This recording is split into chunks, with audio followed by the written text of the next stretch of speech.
Hello and welcome to the Rock Your Voice podcast. Vocal coaching tips that will transform your voice, interviews that will inspire, industry guidance, and so much more. Without further ado, let's get on with the show. On today's episode of the Rock Your Voice podcast, my guest is Dr. PIPE Perez. I am so excited to have him here. And if you want to learn more about vocal science and the mechanisms of the voice, this podcast is pure gold.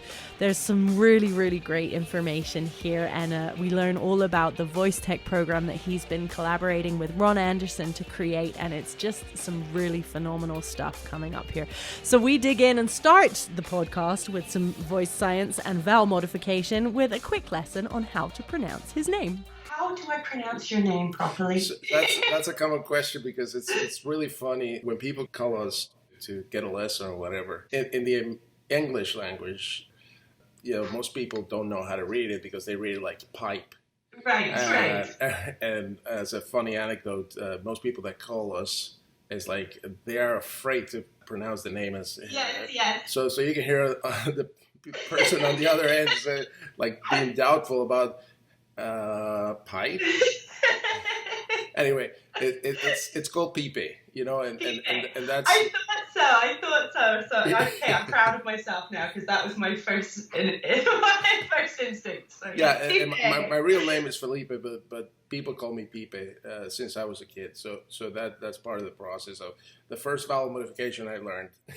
There you go. I love it.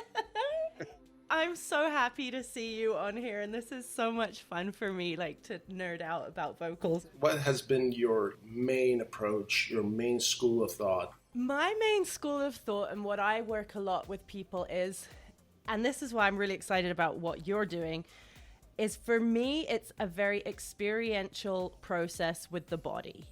And thinking about your voice as your instrument, not just something that creates a sound. It's all about the physical sensations and where everything is coming from. Exactly. Internal vibrational energy. Yeah. Which is what it is. Yeah. And I love being able, people are just, their minds are blown when you start looking at that because, like you'd mentioned, they don't think about it that way. And suddenly singers who have had such a hard time like hitting notes in a really healthy, strong way or being in tune really well. And you explain that and suddenly everything is just, it's like a jigsaw. Everything fits into place and they can just do it.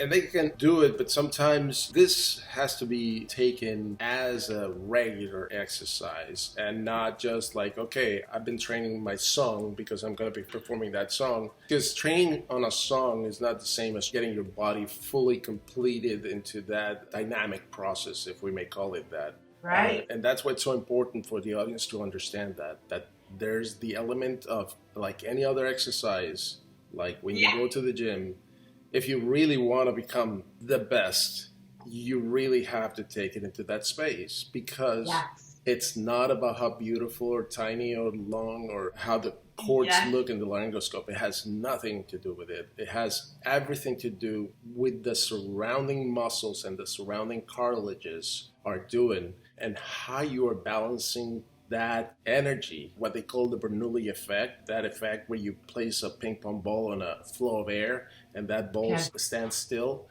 That's what the artist needs to look for in the overall picture of things, because that's when you really get into a place where no song is difficult for you. And you hear it all the time. You hear it on the shows, all the judges saying, hey, you know what? That song fits you well.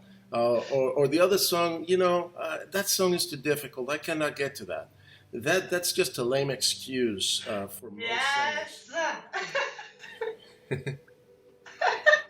It's so true. I love this so much because I always tell my students I'm not a singing teacher because in my mind that implies I'm teaching you to sing a song. I want you to learn your instrument so that you can sing whatever you want. Exactly. I mean, you really have to differentiate between what is repertoire coaching and what is really vocal training. Yeah. And you probably study a lot of other, schools of thought, as we have. I mean, we've been doing this for But obviously, Ron has been doing it for 50 years plus. You already know his resume. But the fact that we started studying just how the sound of the piano, it's directly proportional with the movements of the body musculature. Wow. That has never been put together. That's what we've been doing for 18 years now. It's analyzing every step of the way how the exercises affect the motions inside of your body. Wow. And it's simple because it was very difficult at first to really be witnessing a lesson. And yes, everybody left the room like, "Oh my God, this is so life changing. What is this?" Like I've been going through every vocal coach on the planet, and I come here and you just give me these tips, and all of a sudden it makes sense. Right. And guess what? It never hurts. Yeah. And every time that I leave the room in the other sessions, yes, they give me scales or warm-ups, but I end up going hoarse after the lesson. Yep. And so that means that training is totally out of place. Yeah. You can never do it that way because you're never going to figure out what is the best free weight for your voice until you really put these elements together. This is honestly, I keep saying this is amazing because this is everything that I really believe in, and you guys have the science behind it. I've kind of sort of stumbled across things that feel right, and I'm like, well, this seems logical, and I'm so excited to chat with you because you know a lot more about what's actually happening, whereas I've just been experiencing these things.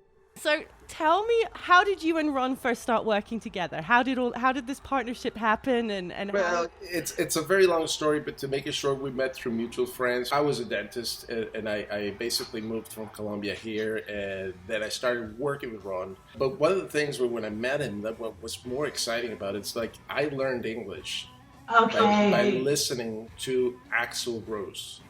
I would be at home just listening to Guns N' Roses' Welcome to the Jungle, trying to follow up the lyrics. And believe it or not, going back 40 years back, I start thinking of myself because I never was aimed to become a specialist in the voice, to know all that I know now. Right. But to me, it was so super interesting. And we just clicked immediately, and we made this like partnership, friendship. I was so in love with music. And I was just a fan, and then all of a sudden, man, what? Do you do what? It's like so crazy. And we became best friends, and then there's a lot more to it. Yes. And so how did you go? How did you suddenly like the getting into the vocal science? What was that path for you? What happened was that I was trying to get accredited as a dentist here, and I had been practicing for 15 years already, dentistry, and the thing is, not only the love and the passion for music, but the fact that I'm very visual and I have like this thing. I don't know. Most people will not get what this is. Something called synesthesia, and that thing is that I can coordinate every letter of the alphabet with a color.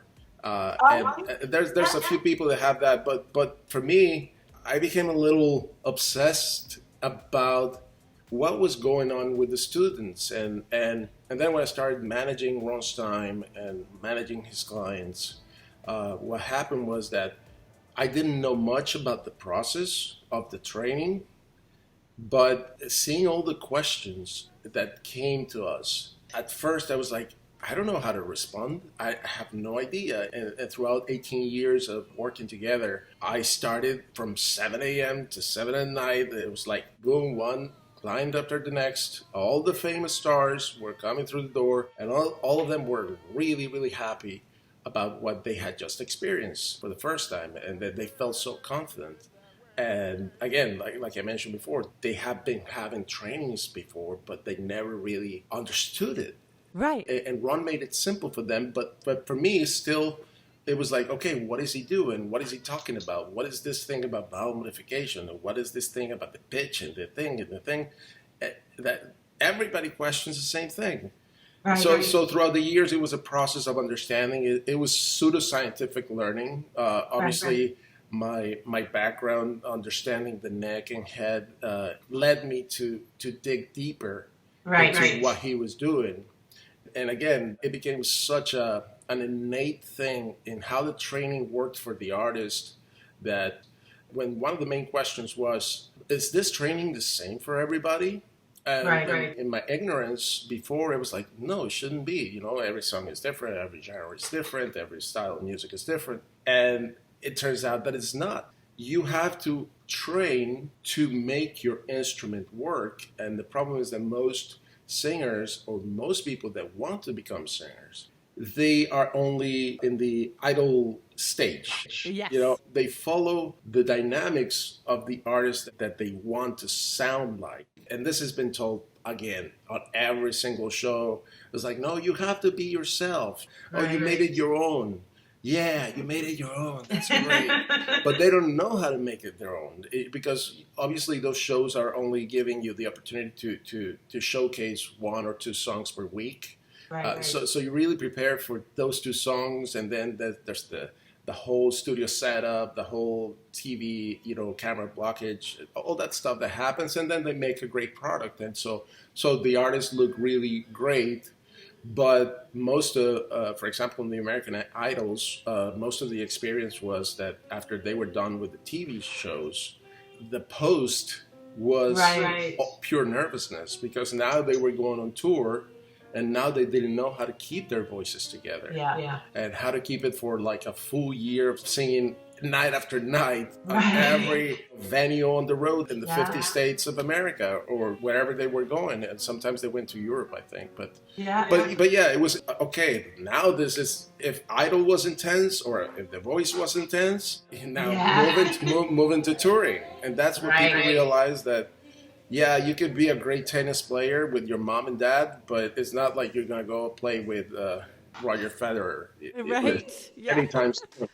You got to know your swings. You got to know the dynamic. You got to know how golf works too. You just don't go and hit the club like boom. You got to have a technical skill to make it the best. And that's why I became so passionate about this, to really put all the dotted I's or whatever you call that. And it was just amazing, the process of evolution, understanding step by step what was going on. So recognizing that everyone that came in the morning, in the afternoon, even though I would be in the office, dealing with clients or ever via email, I could hear the lessons in the background. I could say, oh, here it goes. Yeah. That guy is going to fail there. That girl is going to immediately block herself. There's going to be a break. And what I noticed was like, okay, what is that? And what is he talking about vowel modification? And so I started visualizing what was going on inside your throat, what was going on in the anatomical perspective. And if you think of this as a structure, as a building, you don't build an elevator just with a curve. You got to let the elevator go from bottom to top. Very simple. It's just one line. And this is what some people call the mixed voice, right? Because they put it all together in one blending voice. And it's true. But how do we get there? Nobody's telling us how do we get there. Most singers have never had an anatomical perspective of what their training really needs to look like. And I've seen it many, many times. Some singers don't even know where the soft palate is. Some singers don't know what a vocal cord is. And there's a lot of vocal coaches that don't even know that. It's scary. It is very scary. And that's where we see this prevalence in vocal cord damage. Mm-hmm. And a lot of people are always going for the passion and the sound and not getting that resonating chamber to work and flow with your own body. Because your own body gives you your tonality. That's defined by nature. You need to increase the range and increase the resonance by knowing how to manipulate the muscles and make those muscles flexible, not the cords. Make the muscles and all the surroundings around that elevator, around that pipe that you have inside, and think of that pipe as being a clogged pipe for most of us. Because no one really does exercises for the back of the head.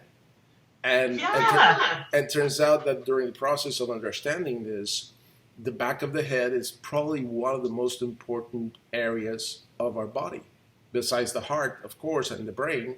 But the back of the head, where we yawn, when you really start understanding that frequency of sound, that air that travels with noise, that air that's going to create that fundamental frequency of sound, if you're always trying to bring it from here, that's where everything goes bad, because 2 or 3 years later, the artist not only starts developing the nodules, but they start losing the confidence in their voice. And then we hear it from a lot of ENTs that the artist comes into the office and they're like, hey, I think I have something. And then the ENT, which it's a very well-prepared person, they're doctors, they really are studied, but they really don't understand the mapping of sounds. Most of them are not singers. Some of them may be. But even though they're singers, they don't understand that dynamic, that flow that creates the voice in a safe way. Right. And this is the most important thing about what we do and why we do it is that our goal is to protect voices and really make them the best. Like make them the voice that you were born with. And the same as building your body, like, oh yeah, I grew up and I want to be a real fashion model. Well, I work at it. Yeah. Like I go to the gym and I get rid of those muscles, I get rid of that fat. That's what this is. And this is a process that anybody can do, because as I mentioned before in one of our videos on YouTube with Matt Heafy, I don't know if you had the chance to see this. So there it is. Not this one, no. No? Okay, I'll send you a link later. That's a super interesting video, and we give a lot of animations where we explain how this is working. So the point was that, like, most people can sing, but the common knowledge is most people are afraid to sing. Yes. Most people think, oh my God, no, I don't sing for anything. Like, I'll never sing. They immediately go into that defense mechanism because no one has ever told them, hey, this is how you do it. And guess what? Yeah, it's going to be very tough at first, but if you follow the patterns, if you follow the movements, and if you really want to do it, it's exactly the same as learning any other instrument. Yeah. Because your instrument is your body. Your instrument, your cavities are like the holes in a flute.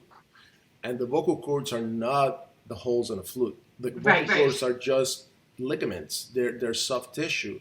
And when they collide, and they collide really fast and really hard, you're hurting that tissue. Yeah. It is the same as running a marathon on high heels. Right.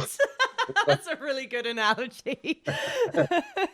So the perspective that people must give to vocal training is not only that it's going to help you fix your voice and make you a great singer.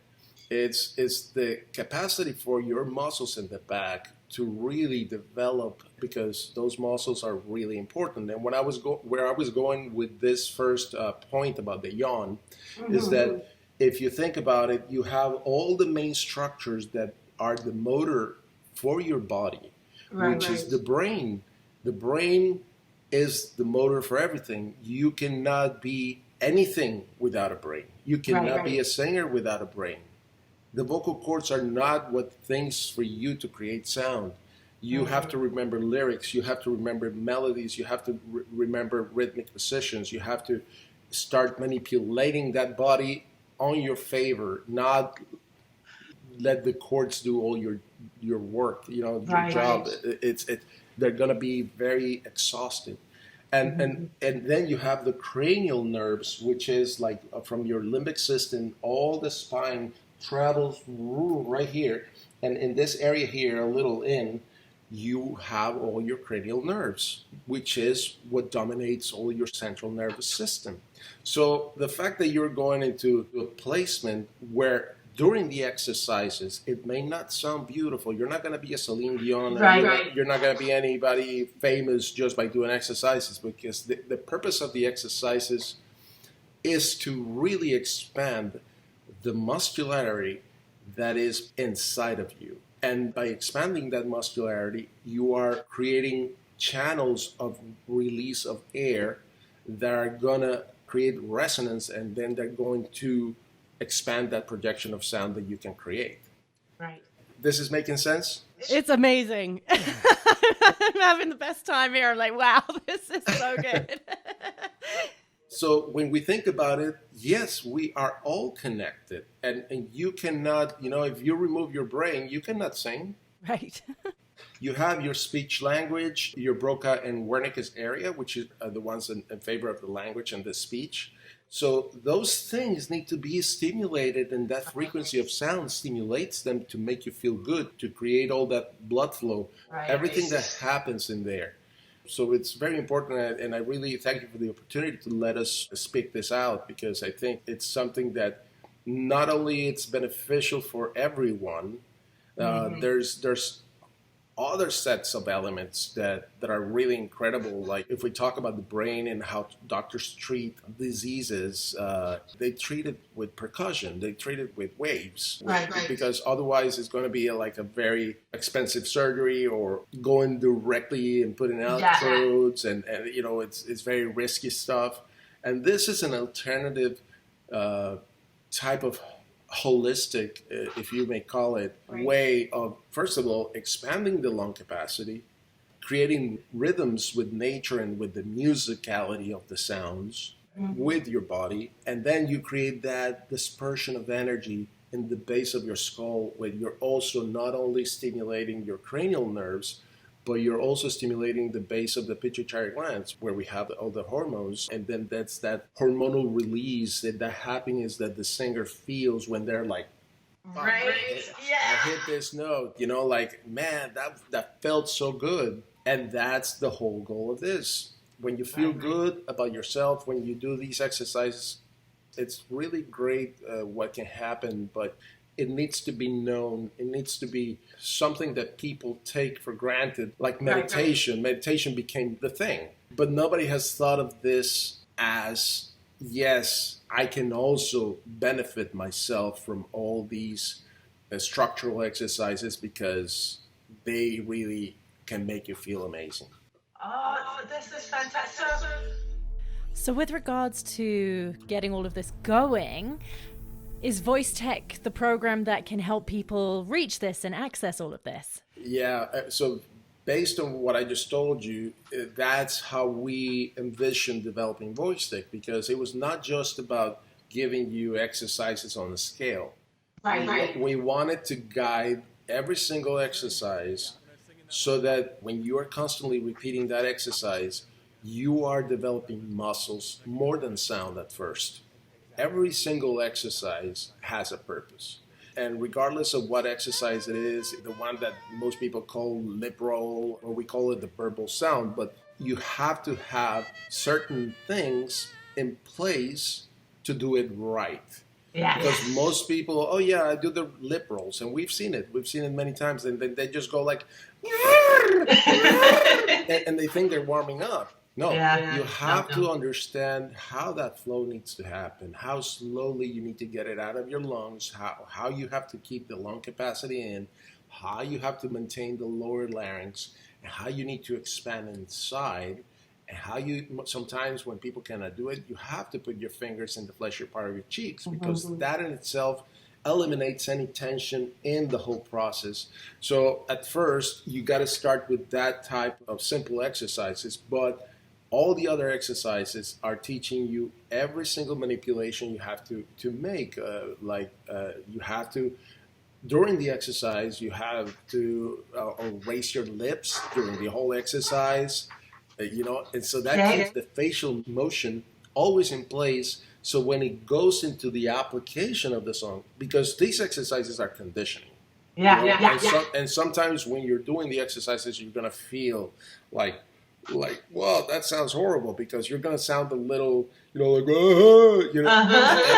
it doesn't matter, because the whole point is the expansion of the muscularity, that your body gets into that placement, and that your fibers of actin and myosin in the muscles start stretching and start, getting that flexibility that you need and then you are creating neuroplasticity. You're rewiring your brain to connect to those particular emotions. So yeah, all the exercises throughout the flow are aimed at guiding your body in where your support system has to be, where you have to open your mouth, where you have to open in the back, and when you have to release only through your nasal cavities. Not to be confused that you're not going to be sounding nasal. The whole point is to create two channels of air that when you know you're going to have to go here, you know what you're going to have to do, versus when you're going to have to go through your mouth, you know what you have to do. And so that it becomes really, really fluid. Right. Like riding a bike. So you're doing all the different things and then they all come together at the end. Yeah, and it goes back to the example I was telling you about the instruments. So we are the whole instrument. Our body is the whole instrument. But, when you grab a guitar for the first time, your fingers are like, you're just like trying to put your fingers on every single string. And then all of a sudden, after practice, you start like, oh, okay, that's moving. Same as in the piano, you cannot be a pianist until you really practice and practice and practice. So it is possible, and it's not something that we should be afraid of. And it will benefit us mentally, emotionally, and guess what? The tip is that you can also become a great singer if you really want to follow that. Is so good. It makes you feel great. So yeah, that's what we did with this, and it's been a long process of taking notes, making sure that the exercises are really developed in the way that we have given to all the major artists, and they know it. Another thing, people can really criticize and be very harsh on artists when they are on the stage, and you have to understand that even though technical skill is so great, the artist is also human, and sometimes they either have not eaten well, they have not slept well, and no matter how good a technical skill is, you cannot do anything if you're tired, and if you have jet lag, it's just incredible. But that does not mean that they cannot do it. So, but when you go into the longevity, which is one of the main things that you have to keep in mind, the longevity of the voice, if you really want to have a career, you have to do this. Otherwise, you're just going to be a cute little girl that sings really beautiful, but is never going to go anywhere, because your confidence is going to go, and it's just related to your confidence. Your longevity is related to your confidence. Totally. And your muscularity, of course. But the habits, you have to create those habits from scratch. Exactly. Yeah, I've had students come to me in the past and they're like, well, I have this one song that I always just save for the end of the set because after that I'm done. And it's just like, no, this is such bad news. Like, they're like, but I can hit this note and I can do all this big finish at the end of the set, but then I'm screwed for the next 2 days. I'm like, oh, it's terrifying. It's like, okay, well, this is great because you can do this stuff. Like, yeah, it's there, but let's do it right. And then you can sing that song all day long if you want to. And then when you're on tour and you've got to be at the radio station at 4 a.m. for an interview, you can actually speak or do that song at 4 a.m. on the radio. Like, why are you doing this to yourself? So, but people have sort of conditioned themselves that singing well is really physically challenging and you have to fight and push and but no, just do the work. Well, let me tell you, Axl Rose and Guns N' Roses would have not been on the road for, I think it's 30 years or 32 years now, if he didn't know what he was doing. Exactly. And other acts you hear, for example, Adele has already had surgery on the vocal cords, and it's the most beautiful voice. Everybody loves Adele. I love Adele, But knowing that she has had to cancel the biggest shows in the planet on Wembley Stadium, it's so sad to hear this, because they can be improved just by paying attention to the physicality. And if they're having incorrect training, they are all, ultimately going to falter. Hopefully not, because I hope we can listen a whole life long Adele and other artists that are incredibly amazing. But again, it's something that's all about the capacity to understand your body. It's almost like as an artist, you need to have this as almost a mandatory topic, a subject, a class. Yeah. People need to understand their bodies from within, and we don't understand our bodies from within, how they react to the sound. Right. It's funny. I completely freaked out a student once too. He was singing, and I'm like, "Did you just eat a cheeseburger?" And he's like, "How did you know that?" And I'm like, "'Cause you can hear it, bud." What cheeseburger? What do you mean? Like he'd eaten a cheeseburger just before his lesson, and I was like, Oh, the food that I was like, yeah, that sounds like you sound like you've had cheese and grease. So I assumed, yeah, you just eaten a cheeseburger, haven't you? And he was so freaked out. I'm like, Yeah. And you can tell, but sometimes it's just the acid reflux that generates, and they are not aware of things like this. And it's amazing. I mean, in our process here, it's amazing to know that even the most talented, sometimes they're like shocked because they are also in need to understand these things. Yeah. For example, nobody tells an artist that they need to clean their noses. Right. I give it like in a very general context. You have to do a process for that. You really have to use an Edipod certain hours before a performance. But just that mere change in habits also benefits the coordination with those muscles, because you're opening spaces. It's all about opening your voice. You have to open your voice, and opening your voice means you have to open your body.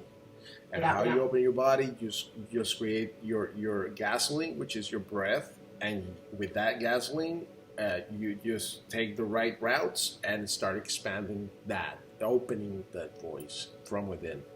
So it's an amazing process, and hopefully people will really understand it from all the research and all the years that we've been doing this.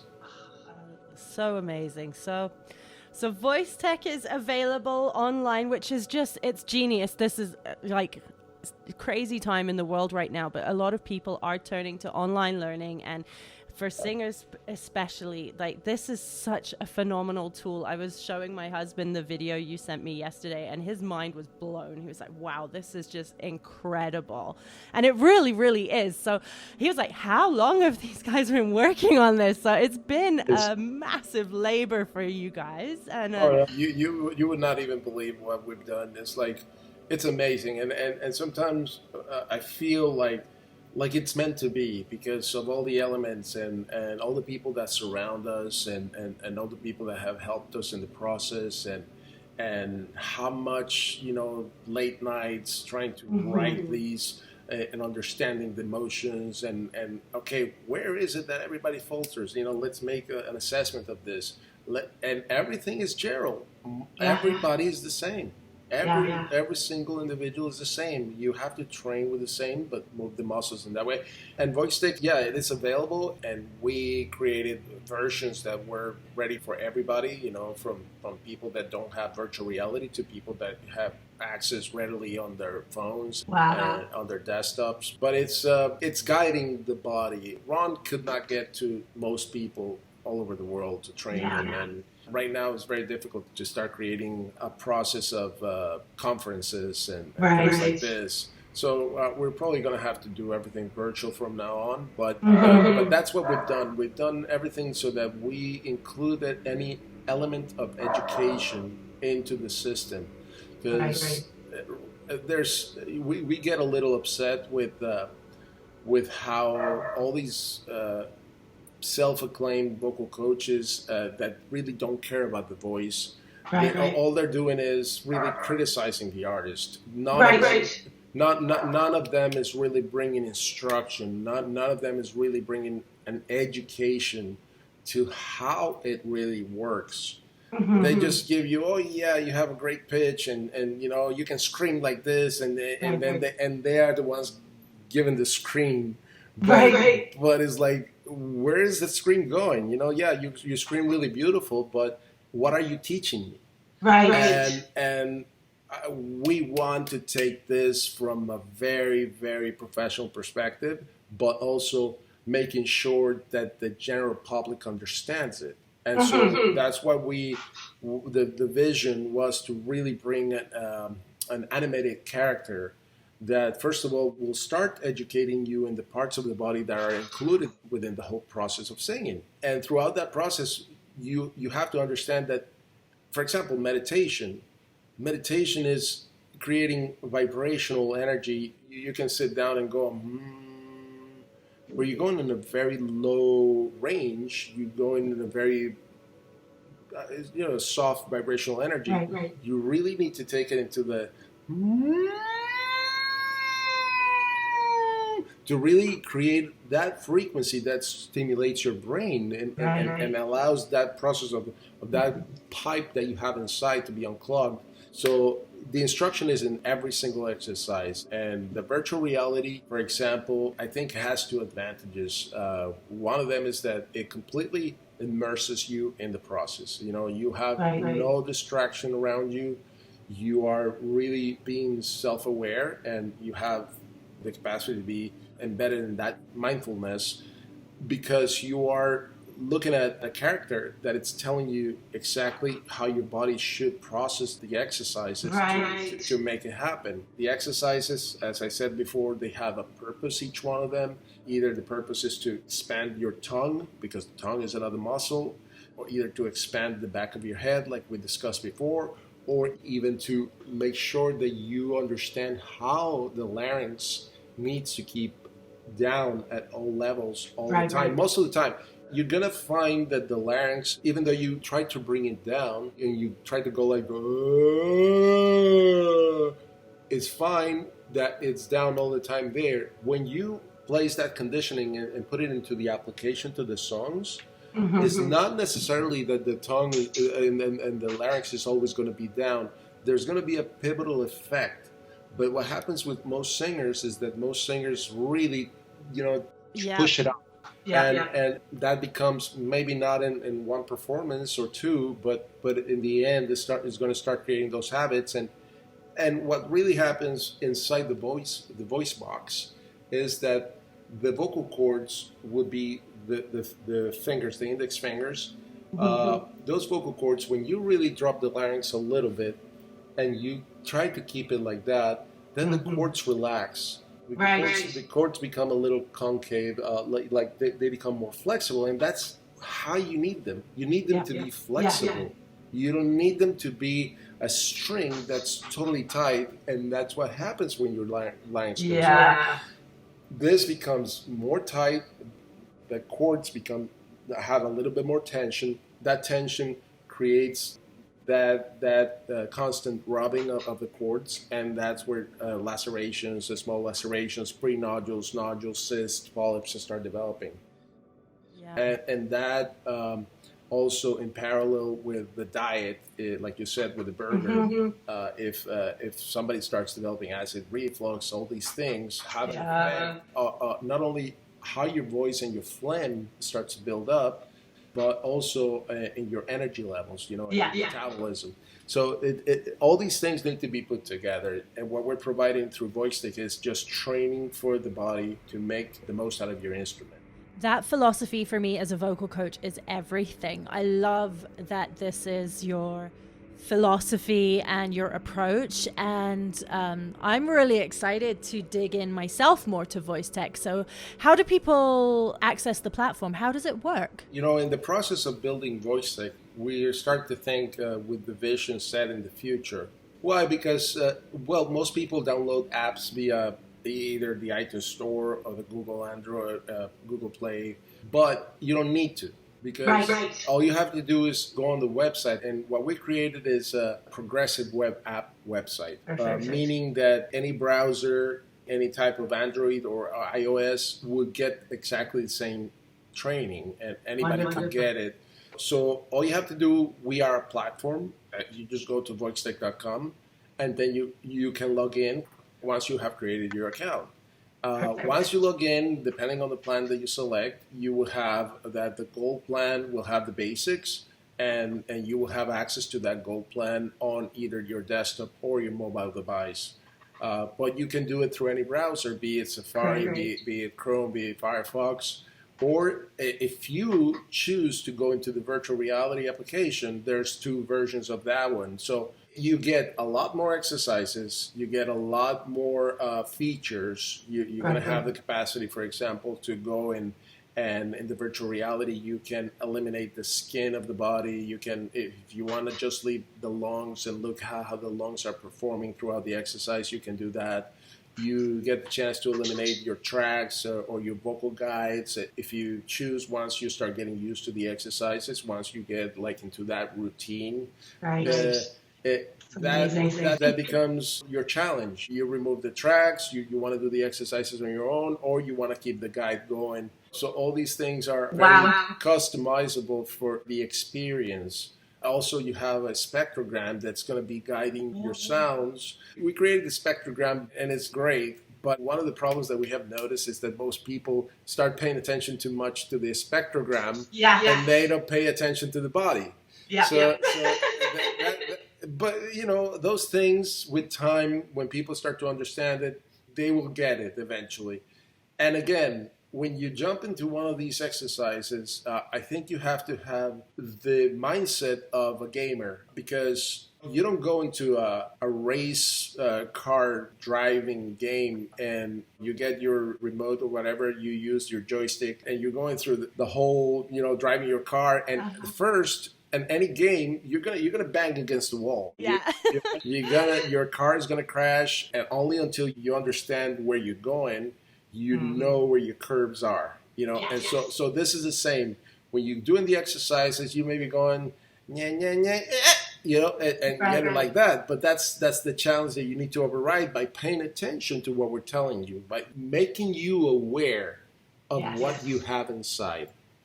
And then it's easy to follow the sound. Once you start declogging that, it starts opening up and it becomes an epiphany, and that epiphany becomes another one. And it's all about you understanding your body in a educational gamification type of environment. So it's really great.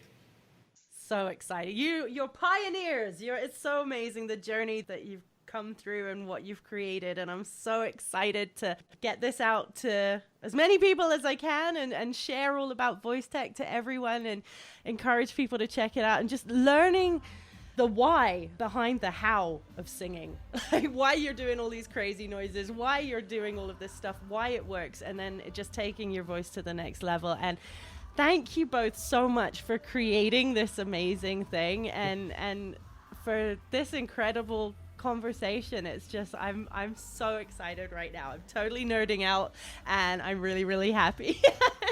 That makes me very excited, because Ron is also very excited about this, you know, and he's such a good person, and he just loves his artist, and the artists love him, and it's just been a very human relationship with them. As you know, we've been mostly apart from the label world and all that stuff. We are focused on what's best for the artist, and that's because we care about that. We don't care about, hey, oh yeah, give me that high note and that's it. No. If they're not doing it right, we're gonna correct you in every single aspect of it.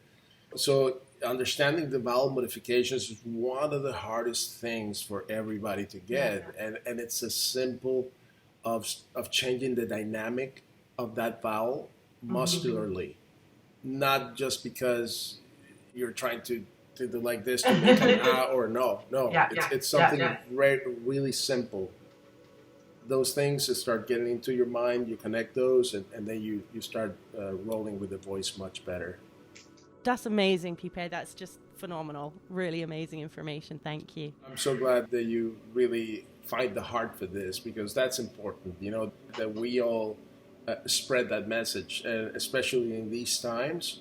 I think, you know, again, like I told you, this could be so helpful for people for expansion of the lung capacity, to help in the blood pressure, all the underlying conditions that we have that we really don't know how to fix, and all we do is take a Tylenol.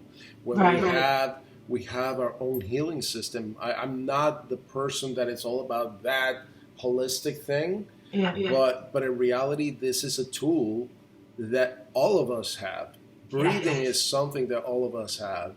Muscles is all it's all we are about, and resonance is about that connectivity and neural connection, because when you hit a high note with total freedom, with the real that beautiful resonance that creates those overtones, because there's a difference between a high note and a high note with overtones. There's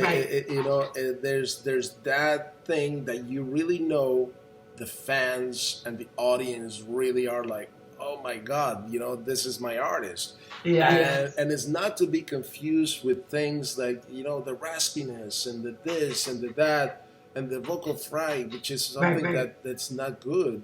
Vocal fry is something that people should not think about, because that's actually frying your chords. You need to think of a bigger environment, of a bigger projection of sound, of something that's safe for you and natural. And then you will understand how to manipulate those areas inside of you, but safely. It's super important that this is something that people take. And right now, like I said, with the coronavirus and everything that's going on, I think this will calm people. This has a lot to do with depression levels. There's studies at Stanford University where without sound application, there's people that just by raising their lips that are on a clinically depressed state. I mean, clinically depressed means that they don't want absolutely anything to do with life. And one of the researchers was talking about how just moving your lip up affects the brain, and how it affects those things in terms of bringing him back from clinically depressed to a less depressed state. But imagine that in itself, and you add music to it, and sound, and it's something that you don't need to really have a lot of effort to do, because it's not like, oh, I'm gonna go to the gym and jump on a treadmill. You can do it at home. You can do it really, really every day, at least 10 minutes to an hour, depending on your passion for it. But I think it's something that becomes super beneficial for society if we can really make them understand how beautiful this is. Another example I can give you is people, because I've attended a lot of ENT conferences and trying to understand what their perception of this is. And one of the things that really blew my mind is that they were giving us the exact figures. I think were like, I'm not sure if it was the exact figure, but I think it was around 8 million people after the age of 50, they start developing something called glottis, which is lack of being able to swallow correctly. And all these things affect society, because this affects the quality of life of a lot of individuals. And what does that lead to? If your quality of life is affected, it takes you into depression mode. But when you think of those diagnostics, like those disease statistics on somebody that after 50 have this problem, you think also about how lonely people are, and how they don't have much to do. And obviously the muscularity that we were talking about is something that gets affected because there's atrophy. They're not exercising their pipes. Because nobody has told them, nobody has connected this physicality and this musicality with the reality of being a better person inside and feeling better. So all this stimulation that happens on the cranial nerves and the pituitary glands and the speech and language systems in the brain, it just makes your light bulb go in a much energetic way. And a lot of people could even benefit from these exercises, even though they don't want to become singers. They can benefit in expanding their airways and feeling better about headaches, about a lot of things. Obviously, we need a lot more research to happen with this in this regard to really prove the point to a lot of people that may not see it. But but it's so interesting that the basics, which are breathing and exercise and music, can really make us a much better society as a whole. Oh, I love that. So true. And thank you so much for sharing all of this. And I'm really excited to get this all out and share it with people too. So are you about to cry? I'm close. Just that end sentence was just like, mic drop. And the world was at one now. So beautiful, but it's true, and I'm so grateful, and I really appreciate you taking so much time to talk with me about all of this. It's phenomenal stuff, and I'm really excited. Let's keep in touch, and I'm sold on VoIXTek now. I'm going to go check that out. And there you have it, ladies and gentlemen, Dr. PIPE Perez. What a beautiful sentence to end such a phenomenal conversation. My mind is blown. All this information to just take away and digest. Thank you so much for everything that you and Ron are doing for the vocal coaching industry, for the potential progress here with wellness. So many amazing things, and I really, really thank you so much for your time and sharing all of this amazing stuff. Check out voixtek.com. That's voixtek.com for all the information.